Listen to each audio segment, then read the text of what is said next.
자, 이번 시간은 민법 총론이에요. 객관식 민법 총론. 자, 올해에도 후견 문제는 나오죠. 권리의 주체에 있어서 후견에 대한 문제입니다. 그래서 이 부분, 자, 이 부분만 좀 볼게요. 일단 성년 후견. 자, 후견의 종류예요. 성년 후견과 한정 후견, 특정 후견, 그다음 임의 후견으로 나눈다. 이 개념을 이해하시면 돼요. 성년 후견과 한정 후견의 차이는 정신적 제약의 어떤 정도의 차이에 있다 이겁니다. 그래서 성년 후견 같은 경우는 지금 의식이 없거나 그죠? 정신적 장애가 상당한 경우. 옛날에 성년 후견인을 금치산자라 그랬죠. 그래서 질병이라든가 장애, 노령 등으로 정신적 제약이 있어서 사물을 처리할 능력이 지속적으로 결여된 자를 말한다. 정신적 제약이 큰 자가 바로 성년 후견의 대상이 되는 겁니다. 대표적인 예가 뭐가 있죠? 뭐 치매 같은 경우 있죠. 노령에 있어서의 치매.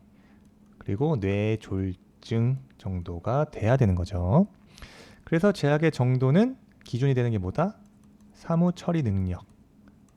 사무 처리 능력이 얼만큼 결여되는지에 대한 정도를 가지고 판단한다. 입니다. 그래서 한정 후견인은 성년 후견에 비해서 정신적 제약의 정도가 가벼운 경우를 한정 후견이라고 하는 거예요. 그래서 성년 후견과 비교했을 때 비교적 비교운, 경미한 정도의 정신적 제약을 가진 사람을 말한다. 그죠? 종전 민법에서는 한정 후견인을 한정치산제도, 한정치산자라고도 표현을 했는데 한정치산제도에 있어서는 소위 재산에 대한 낭비벽이 있는 낭비자 등도 포함되어 있었습니다만 한정 후견에서는 낭비벽이 있는 낭비자는 포함되어 있다 이겁니다. 네, 그런데 낭비가 소위 정신적 제약에 의한 것이다 라고 판단이 될 시에는 이 역시 한정 후견의 대상이 될 수도 있겠다 입니다. 그 다음에 이제 특정 후견 같은 경우요. 특정 후견이라는 것은 일상적인 후견인이 필요한 경우가 아니라, 그죠? 특정한 사안, 중요한 거죠. 특정한 사안에 후견이 필요한 경우에 이용되는 제도를 말하는 것이다. 즉, 특정 후견은 특정한 사안에 관해서 후견이 필요한 여부가 판단 대상이 되므로 특정이 아닌 소위 지속적인 후견이 전제되는 성년 후견인과 한정 후견과는 차이가 있더라 이겁니다. 대부분 이 특정 후견이 문제되는 것은 성년 후견이나 한정 후견보다 그 정신적 제약의 정도가 낮은 자가 주로 대상이 되고요. 대표적인 예가 이 상가 건물 관리와 같은 특정 부분에 대한 후견 기능을 위해서 제기되는 경우가 실무적으로 많다. 참고로 알아두시면 된다 이겁니다. 자, 임의 후견은요. 당사자 간의 계약이죠. 당사자 간의 계약 체결에 따른 후견을 말합니다. 즉 법원에 재량적으로 판단에 의해서 선임되는 성년 후견, 한정 후견 혹은 특정 후견과는 차이가 있다. 그죠? 법원의 선임에 결정되지 않고 이거는 당사자 간의 계약에 따라서 따르는 계약 체결에 따르는 후견이다라고 이해하시면 됩니다. 그래서 당사자 간의 소위 후견에 대한 계약이 체결된 이후 후견이 필요한 사유, 즉 뭐가 있을까요? 질병이라든가 노령, 장애 등입니다. 사물을 처리할 능력이 부족한 상황이 된 경우가 발생한다면 자, 후견 계약에서 정한 내용에 따라 후견이 실시되는 거죠.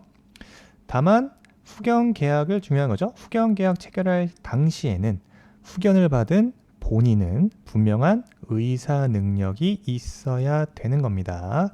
의상 능력이 존재돼야 되는 거예요.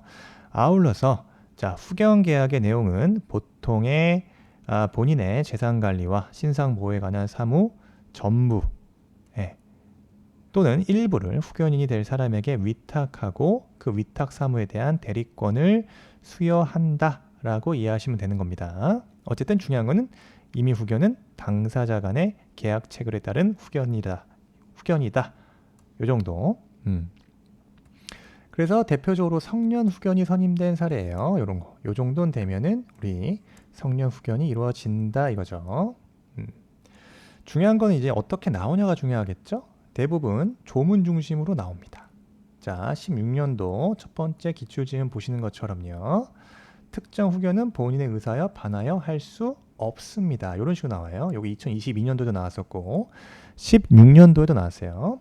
그 다음에 가정법원은 취소할 수 없는 피성년 후견인의 법률행위의 범위를 정할 수 있다 이고요. 10조 2항.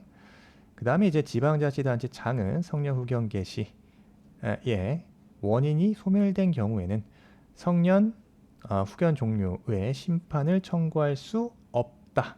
심판을 청구할 수 있다죠. 그래서 요거는 11조에 대한 내용이었고 그 다음에 피성년 후견인의 법률행위는 취소 가능하고요.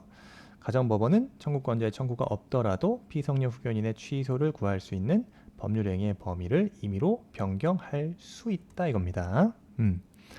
그래서 성년 후견, 한정 후견, 특정 후견 등은 최근에 개정법으로 도입됐다. 빈출되죠. 빈출된다. 내년에도 또 나온다. 그래서 특히 이제 피성년 후견인의 능력, 피한정 후견인의 능력 등을 조문 중심으로 학습하자입니다. 그래서 조문을 10조부터 이해하고 암기하고 있어야 된다. 자, 전화가 왔는데 잠깐 끄고요. 자, 10조요. 피성년 후견인의 법률행위 취소할 수 있다. 이고요. 1항에도 불구하고 가정법원은 취소할 수 없는 피성년 후견인의 법률행위 범위를 정할 수 있다. 그죠? 가정법원은 본인, 배우자, 사촌 이내의 친족, 성년 후견인, 성년 후견 감독인, 검사, 지방자치단체 청구에 의해서 2항의 범위를 변경할 수 있다. 입니다. 그 다음에 4항도 잘 나오죠. 일용품의 구입 등 일상생활에 필요하고 대가가 과도하지 아니한 법률행위는 성년 후견인이 취소할 수 없고요. 12조가 한정 후견 개시에 대한 규정입니다. 1항 보시면 질병, 장애, 노령, 그 밖의 사유로 정신적 제약으로 사무를 처리할 능력이 부족한 사람에 대하여 본인, 배우자, 사촌인의 친족, 그 다음에 미성년 후견인, 미성년 후견 감독인, 성년 후견인, 성년 후견 감독인, 특정 후견인, 특정 후견 감독인, 검사 들어가요. 검사 들어간다. 그 다음에 지방자치단체 장의 청구에 의해서 한정 후견 개시 심판을 한다. 그래서 심판 청구권자에 대해서 기억하자. 검사 들어가고 지방자치단체 장 포함된다. 그 다음 13조 1항 중요하죠. 가정법원은 피한정 후견인이 한정 후견인의 동의를 받아야 하는 행위의 범위를 정할 수 있다. 법원은 한정 후견인의 동의를 받아야 하는 행위의 범위를 정할 수 있다. 잘 나오고 그 다음에 피한정 후견인의 행위 동의 2항이요. 자, 본인, 배우자, 사촌인의 친족, 한정 후견인, 한정 후견 감독인, 검사 또는 지방자치단체 장 청구에 따라서 1항에 따른 한정 후견인의 동의를 받아야만 할 수 있는 행위의 범위를 변경할 수 있다. 이때는 동의를 받아야 된다. 그죠? 범위 변경을 할 시에는 역시 사촌인의 친족부터 등 동의를 받아야만 할 수 있다. 기억하시고 3항 한정 후견인의 동의를 필요로 하는 행위에 대해서 한정 후견인이 피한정 후견인의 이익을 침해될 염려가 있음에도 동의를 하지 아니한 때에는 가정법원은 피한정 후견인의 청구에 의해서 동의에 가름하는 허가를 할 수 있다. 3항이고요. 4항 중요하죠. 한정 후견인의 동의가 필요한 법률행위를 피한정 후견인이 한정 후견인의 동의 없이 하였을 때에는 그 법률행위를 취소할 수 있다입니다. 다만 예외가 있다. 일용품의 구입 등 일상생활에 필요하고 대가가 과도하지 아니하는 법률행위에는 그러하지 아니하다라고 규정돼 있습니다. 그래서 이렇게 주요 기출지문 볼게요. 이거는 틀린 지문과 옳은 지문이 다 섞여 있습니다.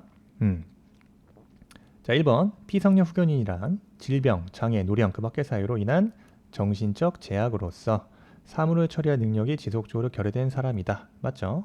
그래서 법원으로부터 피성년 후견 개시 심판을 받은 자를 말한다. 맞죠? 2번. 피성년 후견인의 재산적 법률 행위는 취소할 수 있고요. 피성년 후견인이 그 후견인의 동의를 얻어서 한 재산적 법률 행위는 취소할 수 없다가 아니죠. 취소할 수 있습니다. 취소할 수 있다. 취소 가능. 4번. 정신적 제약으로 사무 처리 능력이 부족한 사람은 피성년 후견인이 될 수 없죠. 이건 피한정 후견인 대상이지. 그죠? 이렇게 나와 있죠. 정신적 제약으로 사무 처리 능력이 부족한 자는 피성년 후견인이 될 수 없다. 옳은 지문입니다. 5번. 성년 후견인은 피성년 후견인의 재산적 법률행위에 대한 대리권과 취소권이 있다. 옳은 지문이고요. 그 다음에 6번. 피성년 후견인은 일상생활에 필요하고 대가가 과도하지 않은 일용품은 단독으로 구입할 수 있다. 그죠? 나왔죠, 이 지문. 조문. 자, 7번. 피성년 후견인은 혼인, 협의상 이혼은 단독으로 할 수 있는가? 그렇지 않다. 이거는 피성년 후견인은 혼인, 협의상 이혼은 단독으로 할 수 있는 게 아니라 이때는 동의권자의 동의를 얻어서 해야 된다. 동의를 요하는 겁니다. 단독으로 할 수 있다. 틀렸다. 그래서 808조와 835조가 규정된다는 거죠. 다음 8번. 피성년 후견인이 행한 재산상의 법률 행위는 성년 후견인이 추인하면 유효하다. 맞고요. 가정법원은 취소할 수 없는 피성년 후견인의 행위의 범위를 정할 수 있다. 그죠? 가정법원은 피성년 후견인의 행위 범위를 정할 수 있다. 말씀드렸죠. 10번. 특정 후견은요. 본인의 의사에도 반해서 할 수 있는가? 반해서 할 수 없죠. 이거 중요합니다. 그죠? 본인의 동의를 얻을 필요는 없다. 그죠? 본인의 동의를 얻을 필요는 없지만 본인의 의사에 반해서 할 수는 없죠. 본인의 의사에 반하여서는 안 되는 거다. 자, 10번 틀렸고요. 11번. 가정법원이 피특정 후견인에 대하여 그 한정 후견 개시 심판을 할 때에는 특정 후견 종료 심판을 한다. 맞고요. 12번. 피특정 후견인이 후견인의 동의를 얻지 않고서 한 법률 행위는 취소할 수 있는가? 취소할 수 없다 이겁니다. 왜 그렇다? 피특정 후견인이요. 피특정 후견인과 피한정 후견인 혹은 피성년 후견인과는 다르죠. 피특정 후견인은 제한 능력자가 아니다 이겁니다. 피특정 후견인은 제한 능력자가 아니기 때문에 피특정 후견인의 행위 능력에는 제한이 없다죠. 제한이 없다. 따라서 후견인의 동의를 얻지 않고 법률 행위 취소할 수 없겠죠. 이런 게 12번 지문 같은 거 헷갈리시면 안 돼요. 13번. 가정법원은 한정 후견 개시 심판을 할 때 본인의 의사를 고려할 필요가 없다. 13번이요. 필요가 없다가 아니죠. 요 12조 2항의 규정이죠. 그래서 본인의 의사를 고려해야 된다. 고려하여야 된다. 14번. 피특정 후견인이 단독으로 한 법률 행위는 특정 후견인이 취소를 할 수 있습니까? 그렇지 않다. 즉 역시 특정 후견인은요. 동의권 혹은 취소권 자체가 없습니다. 그죠? 특정 후견인은 동의권이나 취소권이 없다 이거죠. 단지 기간이나 범위를 정한 사무의 대리권이 있을 뿐 취소권은 인정되지 않는다. 자, 15번. 특정 후견은 별도의 종료 심판 없이 기간의 종료나 정해진 사무 처리의 종결로 종료된다. 맞죠? 그래서 올해 어떻게 나왔습니까?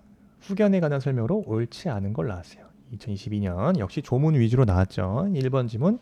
가정법원은 성년 후견 개시 심판을 할 때 본인의 의사를 고려해야 된다. 자, 맞고요. 가정법원은 피성년 후견인에 대하여 한정 후견 개시에 심판을 할 때에는 종전에 성년 후견 심판, 종료 심판하라 그랬죠? 피성년 후견인의 법률 행위는 원칙적으로 취소할 수 있다. 가정법원은 취소할 수 없는 법률 행위의 범위를 정할 수 있다. 가정법원은 피한정 후견인이 한정 후견인의 동의를 받아서 하는 행위의 범위를 정할 수 있다. 가정법원은 범위를 정할 수 있다. 맞죠? 그대로 나옵니다. 근데 5번 지문 맨날 나오는 틀리게 냈죠. 가정법원은 정신적 제약으로 특정 사무에 관하여 후원이 필요한 자, 즉 비특정 후견인을 말한다. 본인의 의사에 반하더라도 이 부분이죠. 특정 후견의 심판을 할 수 없다입니다. 없다. 아시겠죠? 그래서 특정 후견은 본인의 의사에 반하여 할 수 없어요. 따라서 가정법원은 특정 후견의 심판을 하는 경우에 피특정 후견인이 되는 자의 진술을 들어야 한다라고 규정돼 있습니다. 민법 제14조 2의 2항, 가사소송법 45조 제3항 규정이에요. 자, 후견 이 정도 정리하시면 다음 2023년도에도 무조건 한 문제는 맞춘다 이겁니다. 한 문제 우리 맞춘다. 자, 수고하셨습니다.